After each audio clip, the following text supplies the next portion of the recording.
Takes with Andrew Hoty. Like, comment, and subscribe if you enjoy this video, and check out Raw Takes with Andrew Hoty on social media at Hoty Raw Takes on Instagram, Raw Takes with Andrew Hoty on Facebook, and X. You can find me at Hoty Andrew. Another announcement, make sure to stay tuned for the Raw Takes and You contest.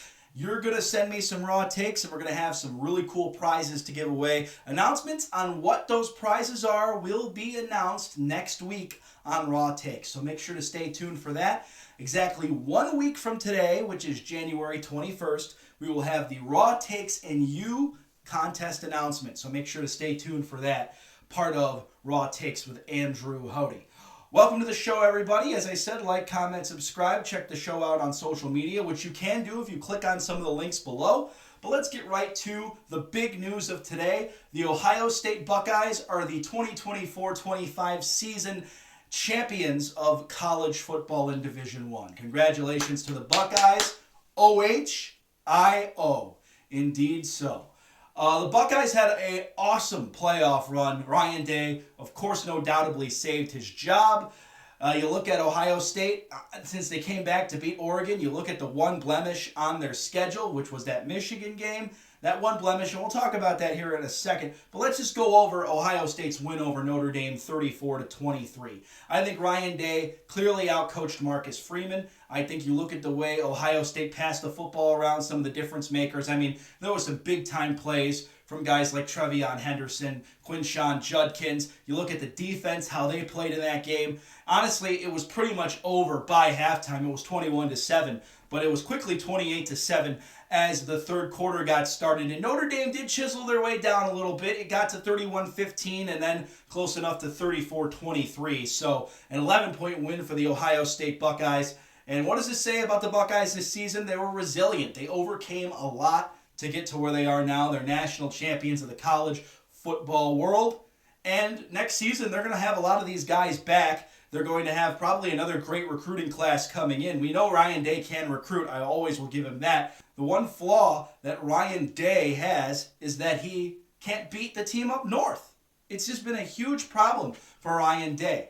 And that's going to be discussed, as I said, here in a second. But let's just take the moment to understand the Ohio State Buckeyes are national champions.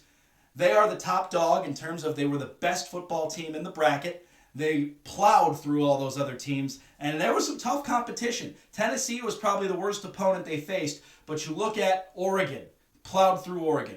You look at Texas, essentially plowed through Texas, although Texas gave up somewhat of a fight until the second half of that game. And then you look at Notre Dame, who didn't really put up a fight till the very, very end. Ohio State clearly was the best football team in the new 12-team format. And I'm just going to say it right off the rip. I love this 12-team format. It is awesome. It's great to see 12 top programs as opposed to just 4. I thought 4 was always a little too small. 12 is great. I know there's talks about expanding it to 14, maybe 16. I'd keep it right at 12. It's a solid number. And I just think you got to look at the fact that they're already playing so many games. There's going to be talks about if you should move off of college championships, or conference championships, excuse me. And I know that's been a big thing going on in some circles right now. And I say no, that's fine. I get the whole talk of you're letting all these college guys play so many games. And I think it's fine. I think college football players want to play because it could increase their draft stock in the NFL if they do decide to come out of college. Obviously, you could talk about the NIL that's there. That's for the players, of course. You look at the transfer portal, which I'm personally not a fan of, as big as the transfer portal and NIL have gotten. I think it's a little bit too much right now. But having said that, you know, that's just the landscape of college football. Now you have more of a reason to be in competitive football games with the 12-team format. So, as I said, I think the 12-team format's a major success. I think there's some things to tweak with terms of the NIL that players are receiving along with the transfer portal, but that can be all discussed in a later edition of Raw Takes. Those are just my thoughts on the current situation with college football right now. But it's expanded so much, and Ohio State is now the national champion. Now, I do want to get back to that blemish on the schedule because it's always been, and I think you know this from watching Raw Takes if you've been watching the show since we first started back in August of last year. The Michigan game is everything in a lot of ways. Although this new playoff format has kind of damped that down a little bit. And the reason I think it's damped it down is because essentially Ohio State didn't need to beat Michigan in order to make the playoff. They did not. And so, because of that, you got to give Ohio State credit that they were able to make it still. But the fact of the matter is that game is just not as significant as it used to be. And Michigan wasn't going anywhere this year anyway. Having said that, though, we all know what that game means to a lot of Ohio State fans. We all know what that game means to people across the entire college football landscape. I mean, people tune into that game every year. It's a tradition. It's always played right after Thanksgiving. It means a lot to not just Ohio State fans, but also Michigan fans. And Michigan fans are going to continuously say, well, we beat the national champion. Some Michigan fans may be happy Ohio State just won the national title because they can brag like that.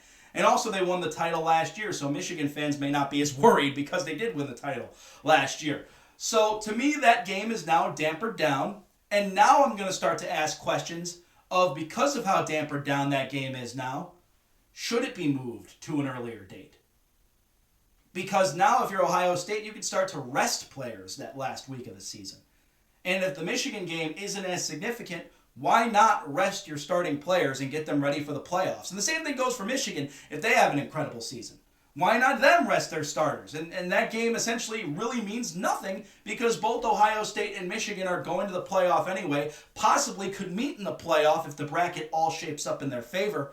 So I asked that question right now, and it was brought up to me the other day. Do rivalries mean anything in college anymore based on this college football playoff landscape? I don't think so. They don't. The Ohio State-Michigan game is essentially now pointless, depending on how Ohio State and Michigan are doing in the season. Ohio State was clearly a better team than Michigan, but Michigan still beat them, and it didn't mean much for Ohio State. Didn't mean much for Michigan either. They were going nowhere. But Ohio State went on to become the national champion. And you look at that schedule, there's one blemish on it, and it's that Michigan game. So the rivalry essentially means nothing. So I asked coaches like Ryan Day and Sharon Moore, how about you start to rest your starters that week? That game may essentially mean nothing now. And that's a shame because we all know what the standard in Columbus has always been. You gotta beat Michigan and win a national title. But at this point, with Ohio State already being a national championship, losing to Michigan this season, essentially it means nothing. So I see both sides of the coin here. If you're an Ohio State fan and you're thrilled that they just won the national title and you're not worried about Michigan, because you're the national title and Michigan went nowhere. That's great. Kudos to you. If you're an Ohio State fan that believes the standard remains national championship and beating Michigan, celebrate the national title for what it is and maybe celebrate Ryan Day saving his job for what it is. But also realize that you know what the standard is and it's that game. And the pressure on that game that has been the pressure for decades is no more.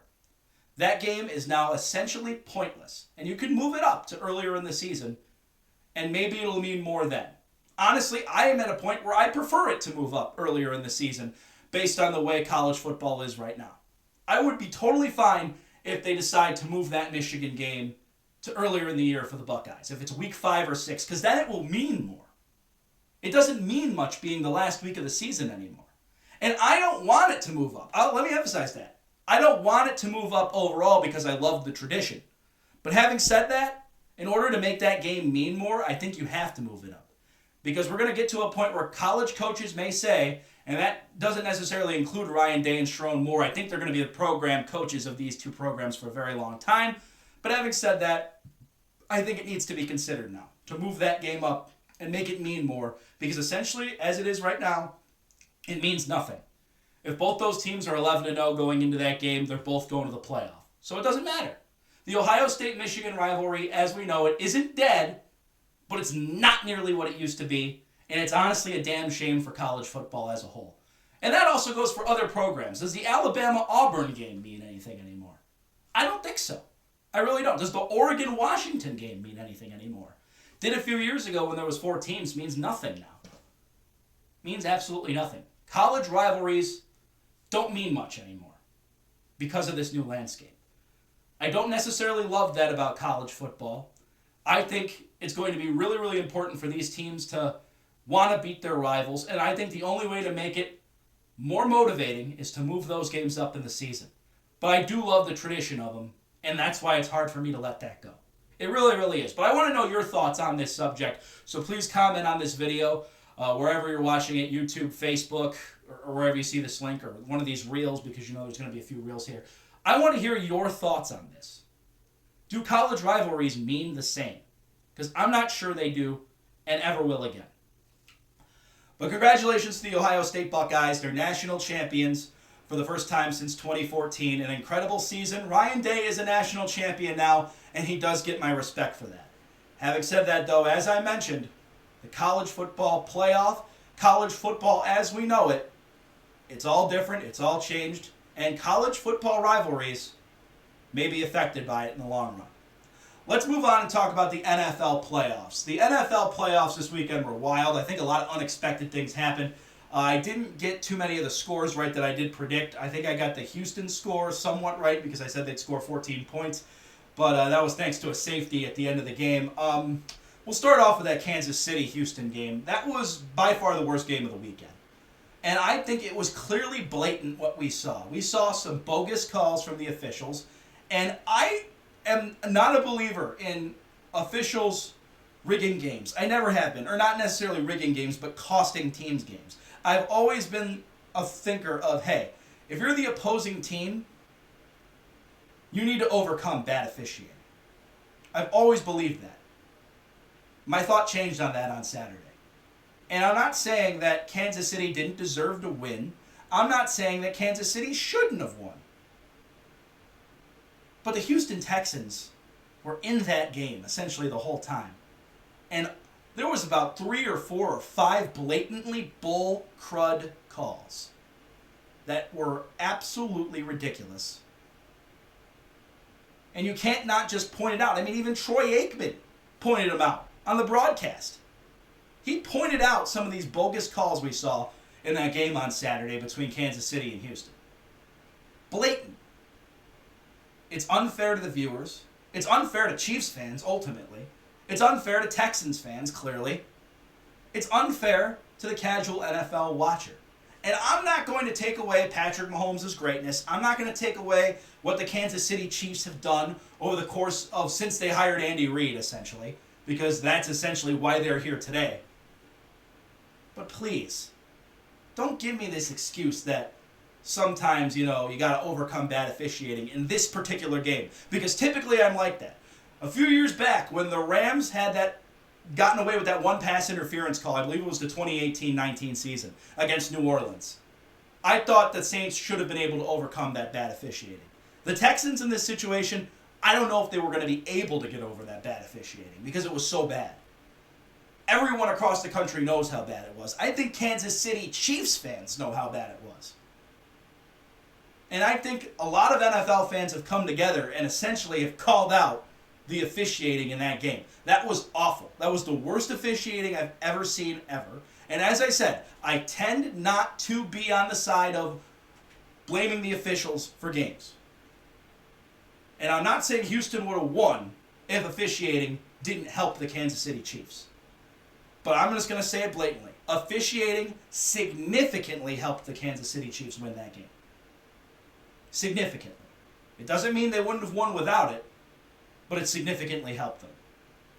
And that's where I stand on that particular game.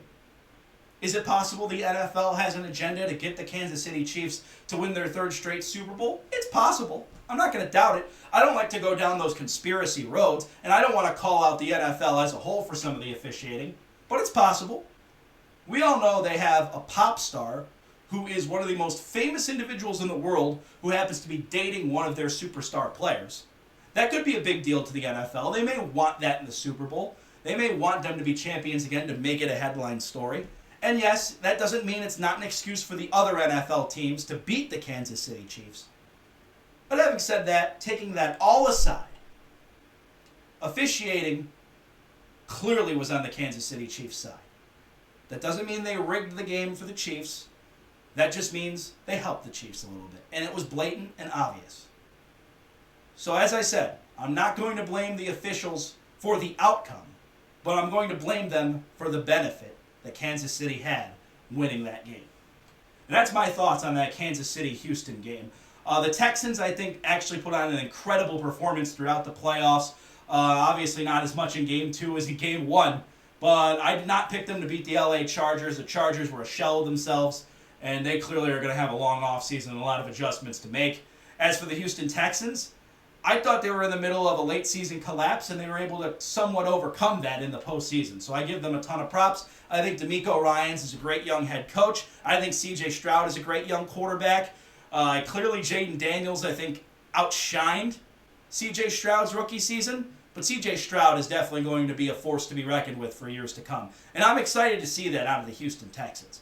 Game number 2, on the other hand, was actually a really, really good game. The first game between Kansas City and Houston was the worst game of the weekend. But a great game was actually between the Commanders and Lions. And I like both of these teams a lot. I was personally rooting for Detroit just because I love Dan Campbell. I love what he's brought to the organization. And the Detroit Lions I've always viewed as like the Cleveland Browns of the NFC. Never really doing much of anything. So it was kind of sad to see the Detroit Lions lose in that fashion, but their defense caught back up to them. Their defense was pretty pathetic this entire year. Aaron Glenn, I think, deserves a lot of credit that he did get the best out of a beat-up defense, and that's why I do think he deserves a head coaching job. But having said that, Detroit's bad defensive play is why they lost that game. I don't blame it on Jared Goff. I know there's some people blaming that loss onto Jared Goff. And yes, Jared Goff turned the ball over. I'm not going to say Jared Goff had a good game. He didn't. He turned the ball over and made some crucial mistakes. But Jared Goff isn't the reason the Detroit Lions lost that game. The defense made absolutely no stops. And when you lose big names like Hutchinson, Brian Branch got hurt in that game. Then he came back and then got hurt again. I mean, so some big names for the Detroit Lions defense were done. And they had to go out and get Zadarius Smith from the Cleveland Browns because of the loss to Aiden Hutchinson. So, to me, it wasn't Jared Goff that cost the Detroit Lions that game against the Commanders. It was absolutely the Detroit Lions' horrible defensive play. And is that falling back on Aaron Glenn? Possibly. You could have said the Detroit Lions could have been better prepared to play that game. But I don't think with the defensive health that they had with the guys that were out there, they would have been able to overcome how good the Commanders' offense was. And props to Jaden Daniels, props to the Washington Commanders. What a turnaround for them. Dan Quinn back in the head coaching realm. We saw him take the Atlanta Falcons to a Super Bowl. Clearly he knows how to coach. I know it didn't necessarily end well in Atlanta for him, but I think with the Commanders it's a much better situation. And he has a rookie young quarterback, a guy essentially that regime drafted, and he's having probably the best season a rookie quarterback has ever had. And if Jaden Daniels ends up taking the Commanders to the Super Bowl this year, props to the Washington Commanders organization. Daniel Snyder was a disaster. I think we all know that. He had some very poor decisions made on the field with the players and rosters and bad management and all that. And essentially, since he took over the team in, I believe it was 98 or 99, the Commanders did essentially nothing for years. So, I think the Washington Commanders deserve a ton of props, and they have a really good shot of going to Philadelphia and beating them. They may not. I think Philadelphia could run the football really, really well, and that's going to be a challenge for the Commanders. But the Commanders put on an offensive display the other day. And their defense isn't perfect. Listen, Detroit put up 31 points. And 31 points in the NFL, you should be able to win that game. That's why I actually don't blame Detroit's offense, to be quite honest with you. Even though Jared Goff made some crucial mistakes, and Ben Johnson made one bad trick call play. One bad one. And listen, the Detroit Lions trick plays have worked essentially all season. So I don't really blame Ben Johnson for the loss either. I blame how beat up the defense was. That's solely why I think Detroit lost that football game. And that Jaden Daniels is just a spectacular player. That's my thoughts on that game as a whole. I give the Commanders one hell of a shot to beat Philadelphia. They're playing with house money still. Philadelphia, I think, is going to feel more pressure when it comes to the NFC Championship. But it's in their building, and they have one hell of a shot. And the Commanders are now one game away from the Super Bowl. And I don't think they've been to the Super Bowl since 1991. So, props to the Commanders. That was one hell of a game they played against the Detroit Lions.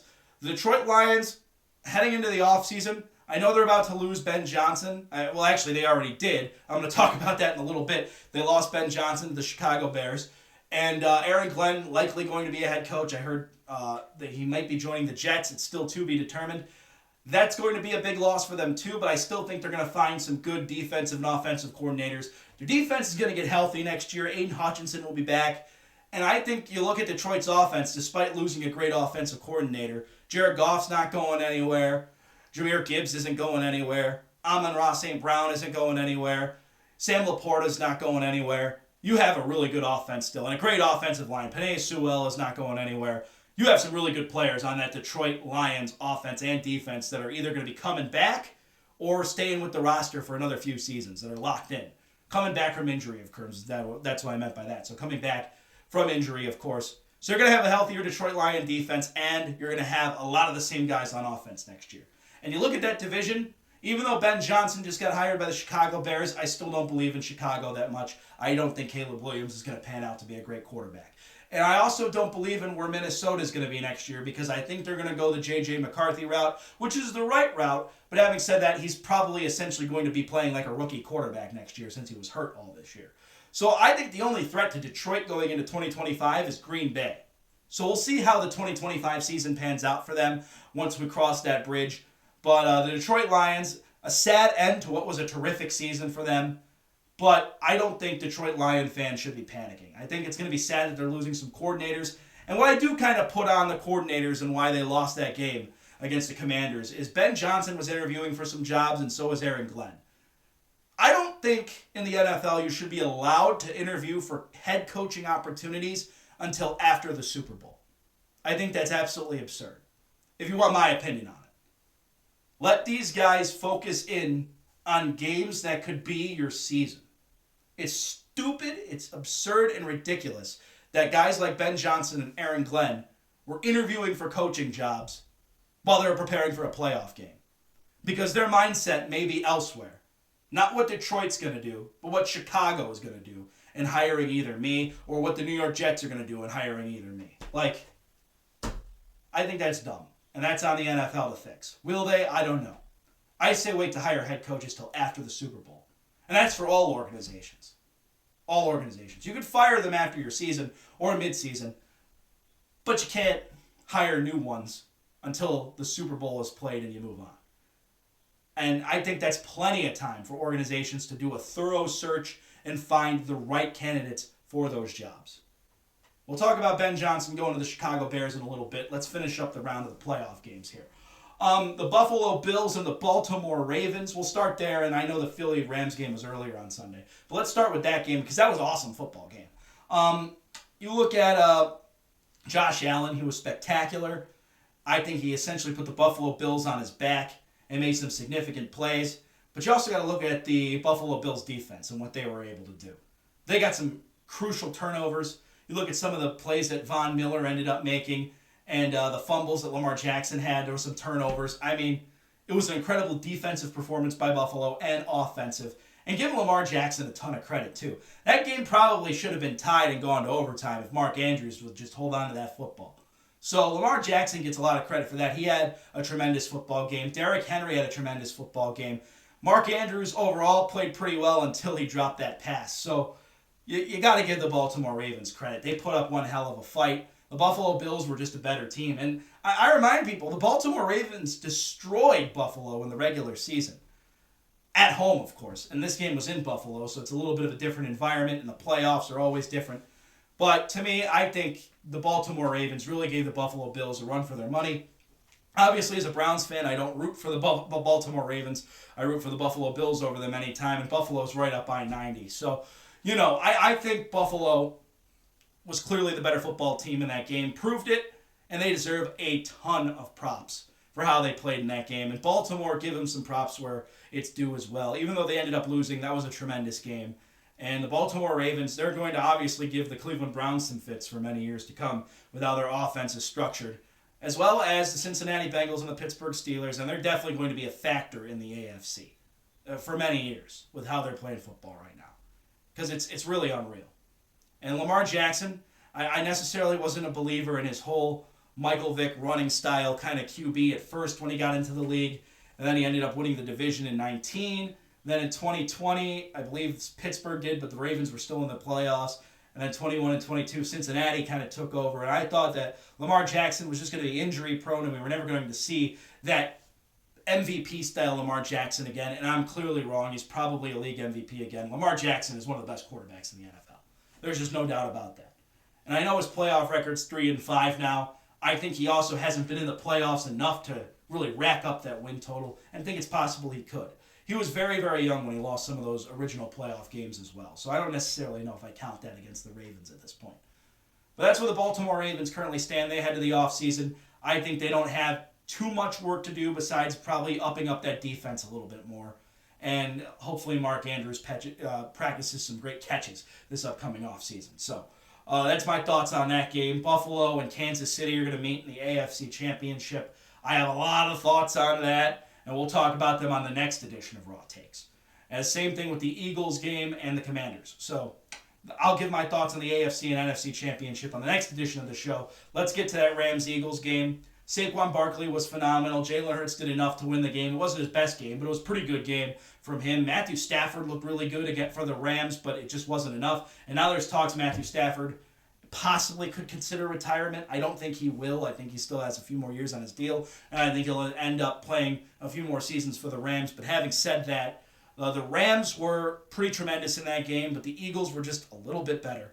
And in a snow game for a team that typically plays indoors, I think that made sense for the Philadelphia Eagles to kind of take it to the Rams and win that game and get to the NFC Championship. And I said before the playoffs begin, I don't know who in the NFC could stop Saquon Barkley. Clearly, Detroit's defense would have been able to do it, seeing how they were able to handle Jaden Daniels at quarterback, let alone Saquon Barkley at running back. So I think it's going to be tough for the Commanders to stop Saquon Barkley. Granted, I think the Eagles' defense, although better than the Detroit Lions, it's going to be hard for them to stop Jaden Daniels. So I think we're going to have a shootout game when it comes to the NFC Championship.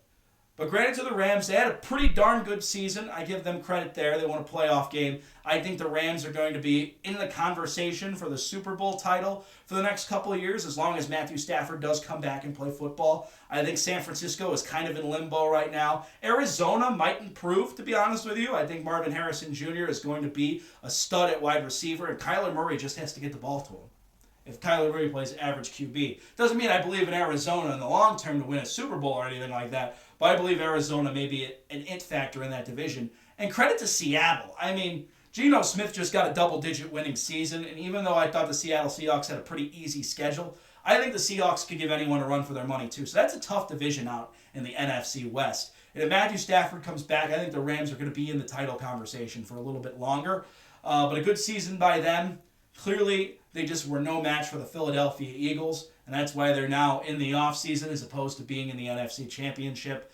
But other than that, they have a great head coach in Sean McVay. They have some great offensive weapons, and they did start the season off pretty rocky, but they went on a tear at the end of the year. They destroyed Buffalo's defense in that one game in the regular season. So, and I just complimented how good Buffalo's defense, I thought, was on Sunday. They really got the job done against Baltimore and were a pretty big it factor. So, yeah, but they still let up 25 points, but I still think they were an it factor. I mean, the Rams, on the other hand, they had a tremendous season. I think next year they're going to be back in the conversation, and that all depends on what Matthew Stafford does. Jimmy Garoppolo is now their backup, though, and if Jimmy Garoppolo plays well enough to just be okay, to be honest with you, I would say Jimmy Garoppolo could help the Rams out a little bit, too, if Matthew Stafford does retire. He's a good bridge for them, and I think with Sean McVay, you're in pretty good shape, and he's very familiar with guys like Kyle Shanahan, because he played for the 49ers. So I'll give the Rams credit there. We'll see what happens during this offseason for them.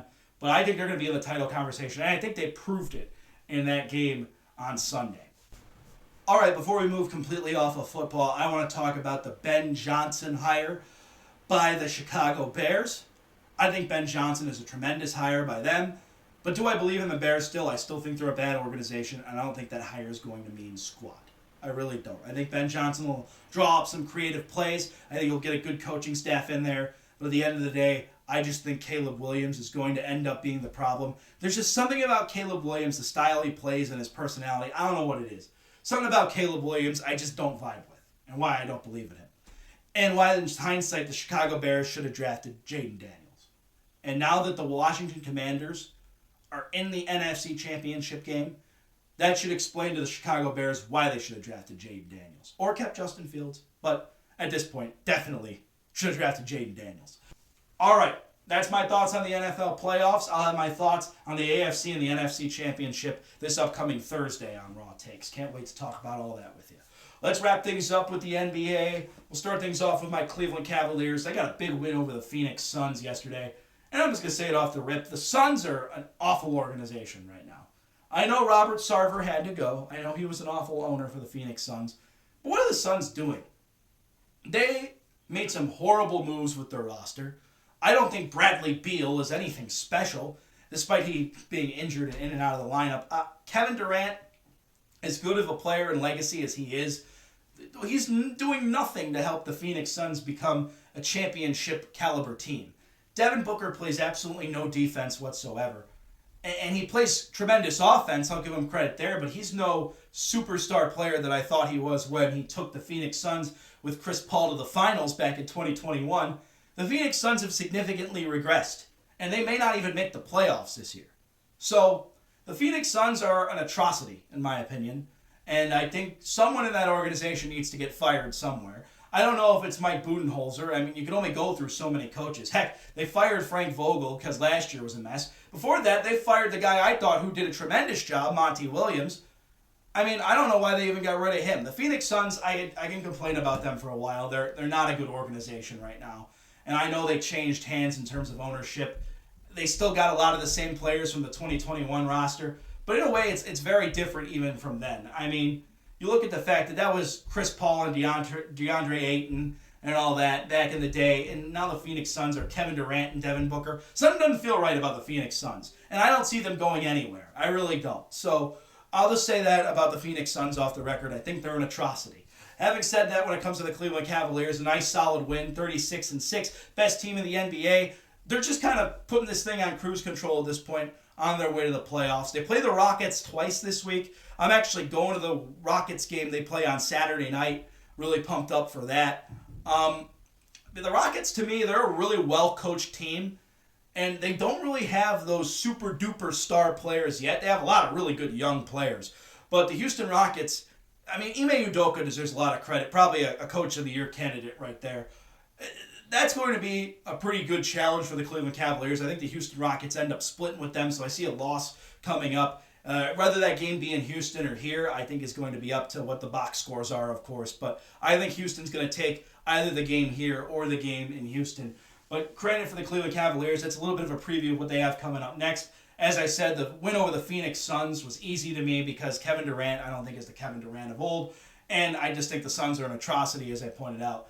And then you look at Philadelphia, they're kind of an atrocity too right now. They have a lot of really, really good players as well, and they have a losing record. They're ridiculous. So I think they're going to end up beating Philadelphia, but I think I see a 2 out of 3 the next 3 games, I'd say, for the Cleveland Cavaliers. And they've been tremendous. Donovan Mitchell had a 33-point performance, and he talked about after the game how he doesn't even think he had a tremendous performance. I mean, are you kidding me? After he played against Oklahoma City, pretty much his 2 worst games of the year, a 33-point performance is totally acceptable to me, and he did a great job for the Cleveland Cavaliers. And he proved he could be that it factor, and he's going to be an all-star. So I want to give Donovan Mitchell nothing but props. And I get it, his thoughts are I could be better. You know, Donovan Mitchell's a player that scored 71 points in a game once. But that's the nice thing about the Cleveland Cavaliers now, is back then when it was under J.B. Bickerstaff, Donovan Mitchell kind of had to be the guy. And now you're in a situation where if Donovan's not the guy, Evan Mobley didn't play against the Suns or against the Timberwolves when the Cavs beat them on Saturday, but Evan Mobley could be the guy for a day. Darius Garland could be the guy for a day. Jared Allen could be the guy for a day. He was against Oklahoma City at home, so there's 4 guys on this roster right around that could be the guy. And now there's talks about should the Cavs make a move at the deadline. Cam Johnson seems very appealing. Do you trade Ty Jerome to go get him? I don't think so. I think Ty Jerome has been giving the Cavs tremendous minutes and has been doing a great job. Do you trade a guy like Dean Wade and maybe package in George Niang? I wouldn't like that either. I think George Niang isn't necessarily a great basketball player. Overall, I think he's very, very okay. I do like him personally. I think he's got a great personality, but I don't think he's a tremendous basketball player. Dean Wade, I think maybe, but would you want to do that? Dean Wade has been pretty tremendous at times for the Cleveland Cavaliers as well, so I'm not sure I want to move off him to get Cam Johnson. But, you know, there's some other guys. Maybe you get Jalen Tyson, you package him for a guy like Cam Johnson and maybe a few picks, because the Brooklyn Nets are a mess. I mean, they scored 67 points in an NBA game in 2025. I mean, That's pretty pathetic. So, the Brooklyn Nets are clearly going to be sellers at the deadline. So if I am the Cleveland Cavaliers, am I making a move for Cam Johnson? I'm not necessarily sure. I really am not. You take a look now at the rest of the NBA standings like I am right now.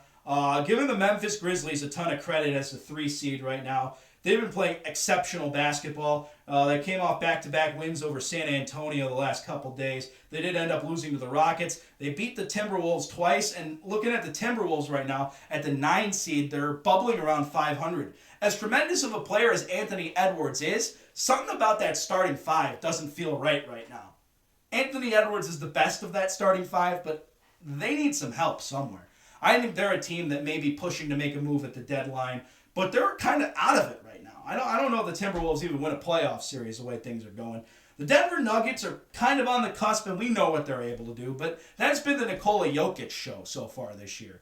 And Jamal Murray, to me, as good as he's been in the past, he hasn't been the same Jamal Murray this year that we're known for doing. And he is injured, he's been back and forth.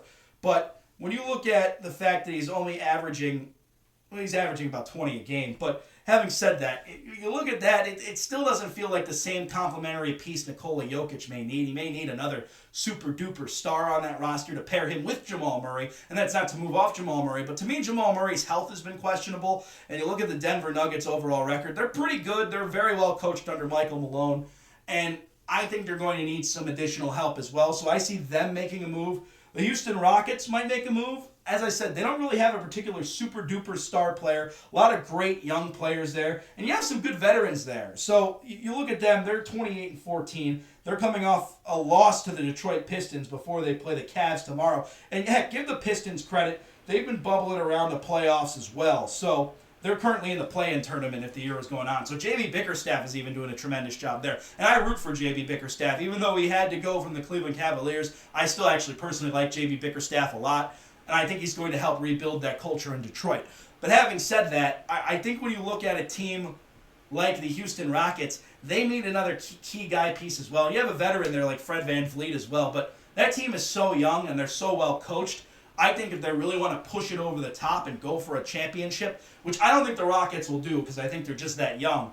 But having said that, they need to probably make a move at the deadline. So there's going to be a lot of teams, I think, inching to make a move to get one step closer. You might even see Oklahoma City do something. And I think Oklahoma City is pretty complete.